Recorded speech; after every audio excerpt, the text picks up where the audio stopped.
General Ashfaq Parvez Kiani की पाक फौज और जमहूरियत को मुस्तहकम करने की कोशिशों का एतराफ हर सतह पर किया जा रहा है और उनके इब्तदाई दौर पर अगर नजर डाली जाए तो उनकी फौजी तरबियत का आगाज हमारे पीछे दिखाई देने वाले इसी इदारे यानी कि पाकिस्तान मिलिट्री एकेडमी काकुल से हुआ, जहां बतौर कैडेट उन्होंने मादरे वतन की हिफाजत का हलफ उठाया।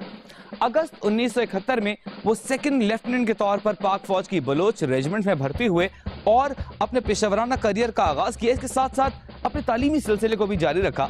फौज में भर्ती के कुछ ही अरसे बाद यानी कि 1971 की पाक भारत जंग में हिस्सा लिया और सुकूत ढाका के हालात और वजूहात का बराह रास्त मुशाहिदा किया।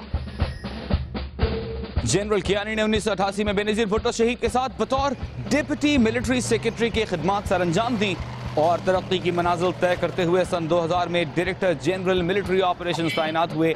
इसी दौरान 13 दिसंबर 2001 को भारतीय पार्लियामेंट पर हमला हुआ, जिसका इल्जाम पाकिस्तान पर आयद करते हुए उसने अपनी फौज पाकिस्तान की सरहदों पर लगा दी। इस खतरनाक सूरत हाल में जब दोनों मुल्कों के लाखों फौजी आंखों में आंखें डाले सरहद पर मौजूद थे, जनरल कियानी ने पाकिस्तानी सरहदों पर जवानों को मुतहरिक रखा और किसी भी सूरत हाल से निपटने की भरपूर मंसूबाबंदी की।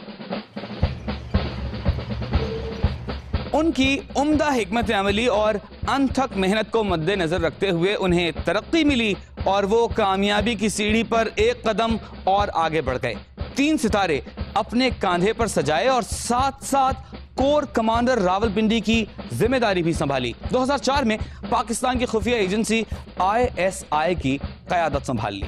2007 में वो उस मंजिल पर पहुंचे जिसका हर फौजी जवान ख्वाब देखता है, पाकिस्तान के आर्मी चीफ बने। ये वही मैदान है जिसमें साबिक सदर और army chief general Pervez Musharraf ने पाक फौज की कमान उनके हवाले की।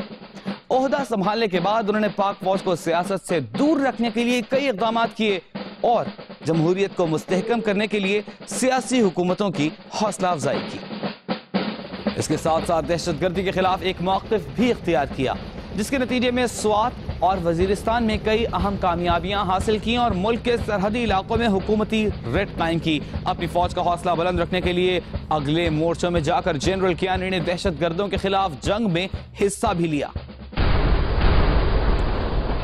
उन्होंने अपने दौर में अज़्म नौ जैसी मुश्किल और कठिन जंगी मशक़ें कामयाबी से मुनक़्क़िद कराईं, जिसमें पाक आर्मी की सलाहियतों का भरपूर मुज़ाहिरा किया गया। जनरल कियानी ने इन मशक़ों में अपनी काबिलियत का मुज़ाहिरा भी किया। तज्ज़ियाकारों के मुताबिक ये मशक़ें भारत के गोल्ड स्टार डॉक्ट्राइन के जवाब में की गई थी। जनरल कियानी ने अपने दौर में हालांकि कई अहम कामयाबियां हासिल की, मगर कुछ वाक़यात ने उनकी कायदाना सलाहियतों का इम्तहान भी लिया।